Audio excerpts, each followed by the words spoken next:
Graça e paz, queridos, bem-vindos à nossa EBD, ao nosso encontro semanal. A lição de hoje é uma lição muito bacana.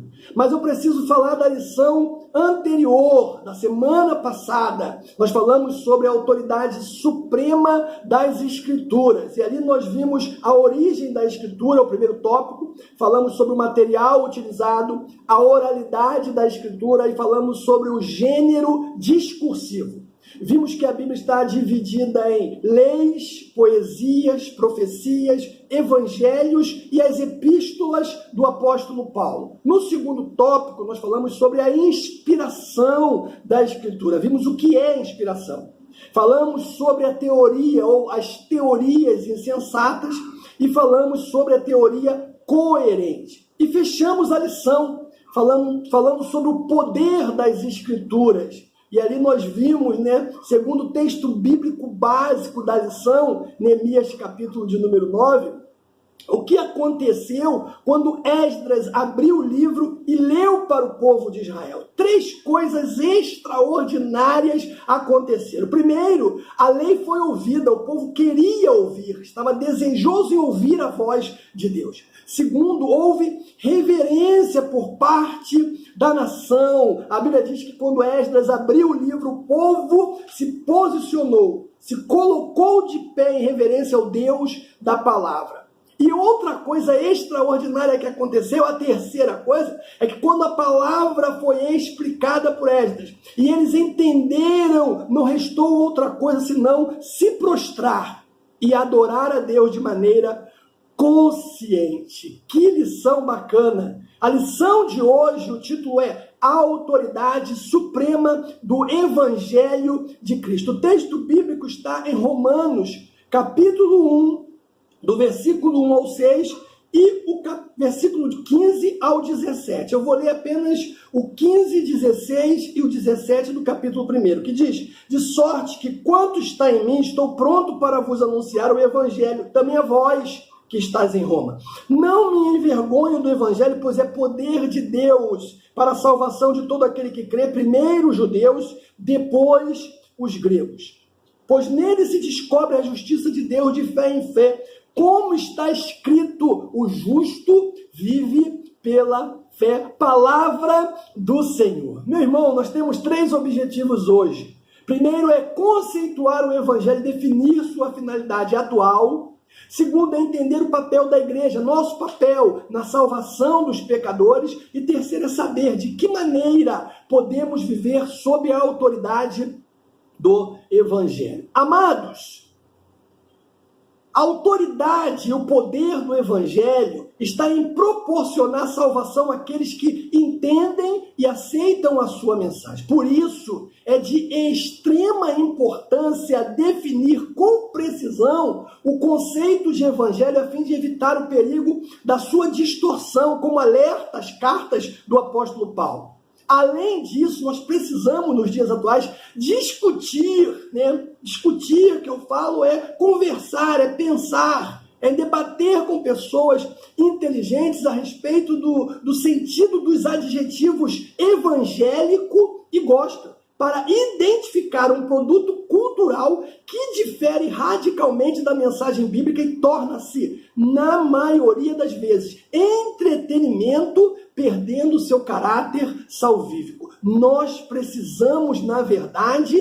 estar atentos, alerta, no nome de Jesus. Bom, a palavra evangelho, no grego, quer dizer boas novas.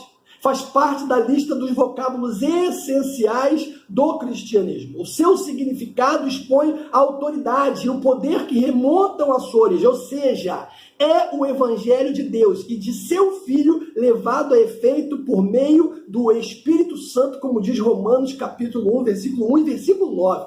Então, essa natureza tríplice da verdade proclamada pelo Evangelho está em ação desde os tempos eternos. O enfoque é apresentar a mensagem alvissaneira e perene de que aos homens foi dada a oportunidade da salvação. Assim, pregar o Evangelho é apelar ao homem que tome a decisão de obedecer a Cristo. Vamos também ver de maneira muito rápida, né, muito objetiva, os aspectos básicos do Evangelho, a saber, sua natureza, seu propósito e também, não poderia deixar de falar, a responsabilidade atribuída por Cristo à igreja, que somos nós, na transmissão dessa mensagem.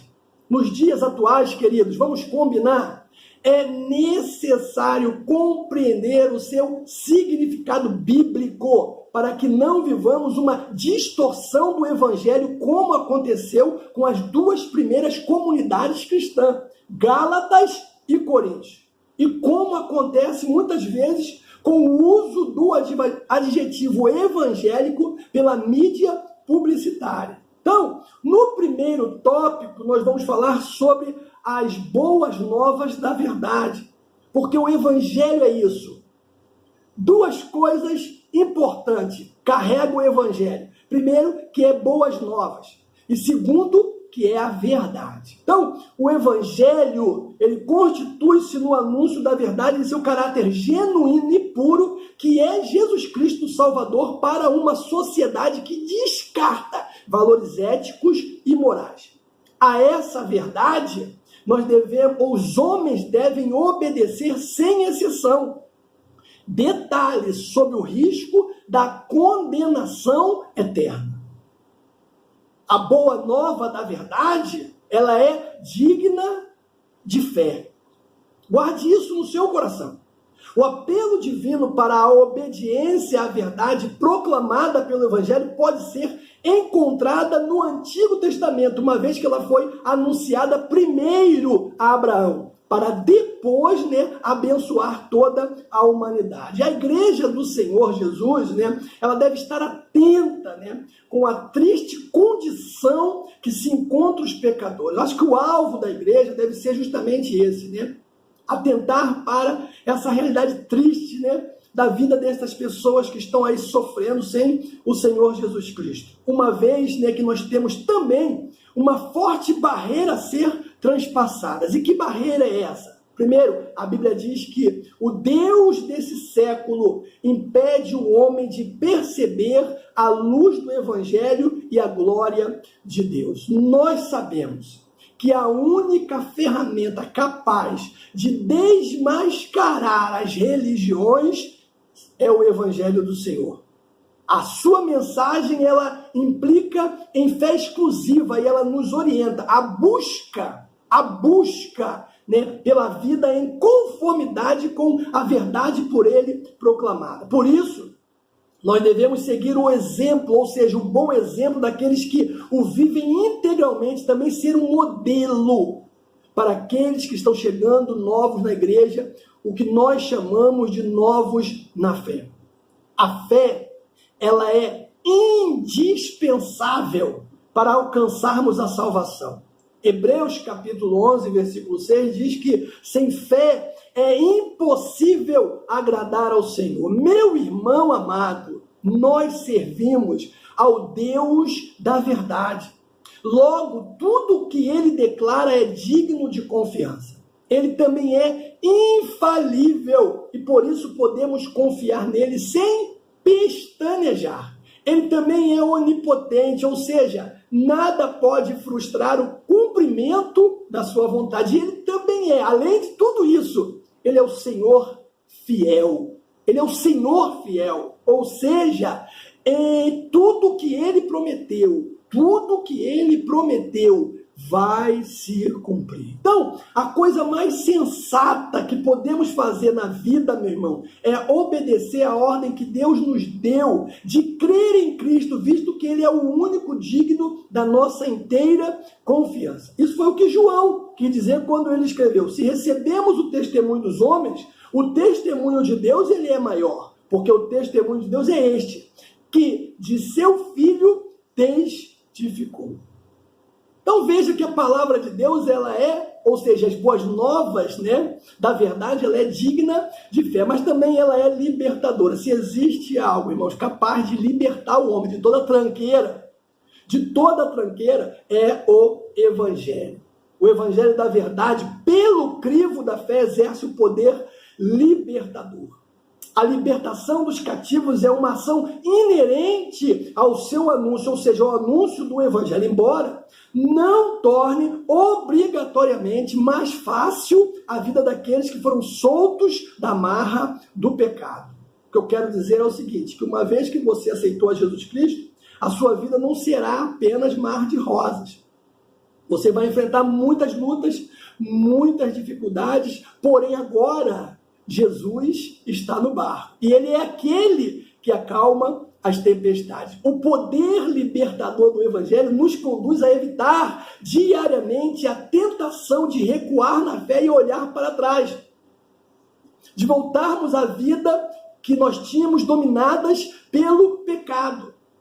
Pela vida que nós tínhamos escravos do pecado. A verdade do Evangelho não permite que desfaleçamos, meu irmão, pois a fé produz liberdade. Que coisa bacana, que coisa linda. Então, as situações que limitam o nosso agir, né, e nossa alegria pode até nos atribular, pode até nos angustiar, pode até nos deixar com sentimentos de perda, pode até nos abater por alguns momentos, mas a liberdade produzida pelo Evangelho, meu irmão, ela restaura a alegria em torno das obras de Deus e oferece motivos para continuar caminhando, não só caminhando, mas continuar adorando ao Senhor. Por isso que ela é chamada de boas novas da verdade. Digna de fé, ela é libertadora e também ela é, irmãos, o instrumento que traz esperança àquele que não tem mais esperança. O Evangelho tem poder de trazer esperança e da sua mensagem nunca, irmãos, devemos nos apartar. O ser humano somente poderá sentir-se esperançoso com relação ao futuro a partir da certeza da salvação. Ele precisa ter essa certeza no seu coração. No momento em que ele aceitou o Senhor Jesus Cristo, meu irmão, agora há esperança, porque a nossa esperança, na verdade, não está condicionada à melhoria de fatores externos. A nossa esperança está alicerçada na pessoa de Jesus Cristo. Esse é o diferencial. Então, por isso que ela é chamada de boas novas. Primeiro, que ela é digna de fé. Segundo, que ela é libertadora. E terceiro, que ela traz esperança. Na prática, o cristão que vive sob o poder e a autoridade do Evangelho há de gloriar-se na esperança, como diz Romanos, capítulo 5, versículo 2. Ele também pode se alegrar na esperança, como diz Romanos, capítulo 12, 1 e 2. E viver sob expectativa da esperança, como diz Gálatas, capítulo 5, versículo 5. Ou seja, essa esperança, ela produz em nós um sentimento de prazer quando nós estamos compartilhando a palavra com outra pessoa. Quando nós estamos evangelizando as pessoas, irmão, nós sentimos um prazer enorme dentro de nós, porque nós sabemos que a única ferramenta capaz de trazer esperança àquela pessoa que está recebendo a mensagem é o Evangelho. O Evangelho é, assim, algo extraordinário. No segundo tópico, nós vamos falar sobre a boa nova do reino, porque o Evangelho também é isso. Na essência da mensagem evangélica está o anúncio de que Deus tem um reinado específico a realizar no coração de cada um. O reino de Deus, portanto, ele se apresenta na pessoa e na obra de Cristo Messias. Por fim, meu irmão, a história do mundo, ela culminará em um senhorio universal de justiça e de paz. Essa boa nova do reino, ela traz justamente isso, paz. O que mais o ser humano precisa hoje. Então, Deus ordenou nas Escrituras que o Evangelho do Reino seja pregado a todas as nações, a fim de que todas as pessoas elas possam obedecer a sua ordem e crer. Dessa maneira, ele estabelece um novo tempo de paz em Cristo. O resultado é que o homem agora no momento em que ele recebe a palavra e aceita Jesus no seu coração, ele está reconciliado primeiro com Deus e depois ele também restaura a sua comunhão com os demais irmãos. Então, ela é uma mensagem que anuncia a paz, mas também anuncia a justiça. Deus quer reinar com justiça. E não tem outra forma de Deus reinar. Essa é a mensagem poderosamente anunciada pelo Evangelho da Salvação, tanto pelos profetas do Antigo Testamento, como por Jesus e os apóstolos no Novo Testamento. O cerne da mensagem do Evangelho declara que aprove a Deus vestir-nos da sua salvação e nos envolver com o manto da sua justiça, que é consorte da paz. Cara, isso é maravilhoso. Essa é a singular descrição das boas novas revelada ao profeta Isaías. Então, nesse sentido, o Evangelho ele produz no tempo presente os frutos de justiça que redundam na glória e no louvor de Deus eternamente. Que coisa linda é esse Evangelho do Senhor Jesus Cristo. E no terceiro ponto da nossa lição, o comentarista vai falar sobre a autoridade do Evangelho hoje. Porque o que também importa para nós é hoje, porque nós estamos vivendo hoje. O Evangelho, Paulo disse aqui no texto que nós lemos básico, que ele é poder de Deus, meu irmão. Para quê? Para salvar todo aquele que crê. A igreja de Cristo, ela é o instrumento para disseminar com dedicação e ardor as boas novas de Jesus por todo o mundo. E às vezes em face de grande oposição, como foi o caso lá da igreja no primeiro século. Muitos grupos se levantaram tentando destruir, desfazer da mensagem que era anunciada pelos profetas, mas não conseguiram, porque o Evangelho do Senhor é poder de Deus.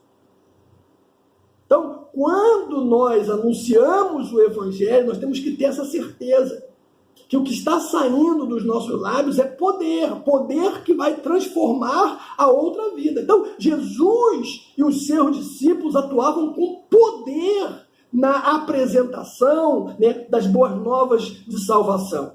Tal esforço teve continuidade com os apóstolos, com os homens e com as mulheres da igreja primitiva. E, evidentemente, não é diferente com a igreja de hoje. Deus espera essa atitude de cada um de nós. Por isso ele nos confiou essa tarefa.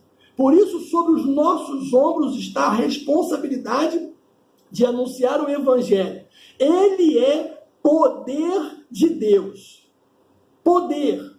Infelizmente, ainda hoje, muitos se envergonham do Evangelho. Por isso se mostram indispostos, acomodados em sua condição espiritual. Entretanto, somos vasos escolhidos para pregar o Evangelho até, irmãos, a vinda do Senhor Jesus Cristo e pregar sob a autoridade de Deus.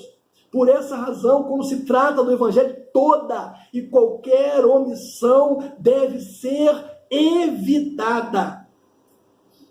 Evitada.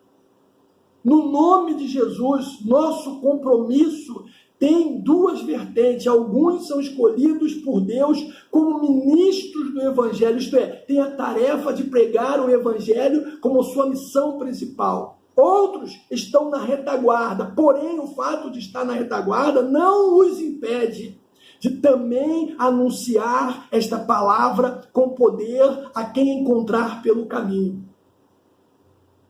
Agora, não é só com poder. Precisa ser evidenciado através dos sinais. Isaías profetizou que as boas novas seriam acompanhadas de sinais cuja função é manifestar a glória do Messias, ou seja, a sua divindade, Isaías 61. Esses sinais foram realizados para que as pessoas crescem que Jesus era o Cristo, o Filho de Deus, e que fossem vivificados por ele. Durante os primeiros anos da história da igreja, muitos sinais, irmãos, e maravilhas eram concedidos aos apóstolos pelo Senhor para validar a condição deles de ministro ordenados por Deus e para comprovar a veracidade dos seus testemunhos. Dessa forma, nós entendemos que sinais, milagres e evidências sobrenaturais que acompanham a pregação do Evangelho demonstram também a sua autoridade. O Novo Testamento, ele traz relatos concisos e detalhados da operação sobrenatural do Espírito Santo, confirmando a palavra e ditando o rumo da recém-igreja do Senhor. Em Atos capítulo 2, o Espírito Santo, diz a palavra, se manifestou como línguas de fogo, que pairavam sobre os discípulos. Foi algo extraordinário no dia do Pentecoste. Em Atos 2 também diz que muitos sinais e maravilhas foram operados pelos apóstolos do Senhor. Em Atos também vai dizer no capítulo 3 que Pedro e João ministraram a cura a um paralítico à porta do templo. Em Atos capítulo 4 vai dizer também, vai afirmar a palavra que eles estavam orando e que o lugar onde eles estavam orando tremeu, meu irmão. Se tirarmos os milagres de Atos dos Apóstolos, pouca coisa vai sobrar.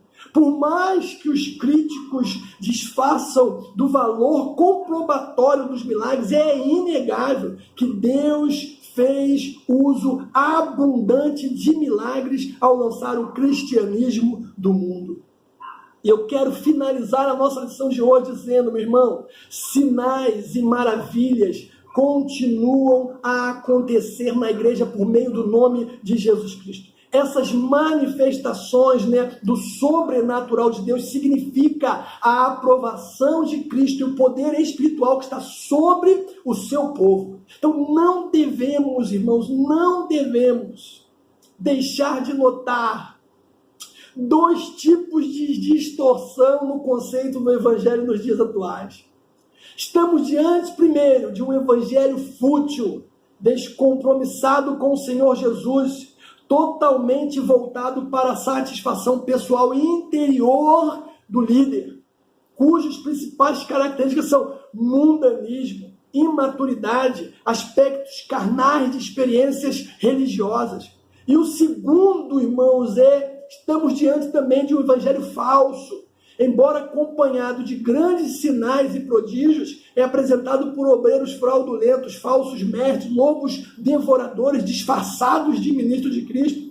Tudo isso como fora predito no Antigo Testamento pelos profetas. Essa é uma questão tão séria que os que pervertem a mensagem divina são tidos como debaixo de maldição. O verdadeiro evangelho, querido, anuncia a graça oferecida por Deus aos que estão mortos em delitos e pecados, anunciando-lhes o poder que foi dado ao Salvador para trazê-los à vida. E este poder encontra-se disponível a todos pela fé em Jesus. Que Deus nos abençoe. No nome de Jesus.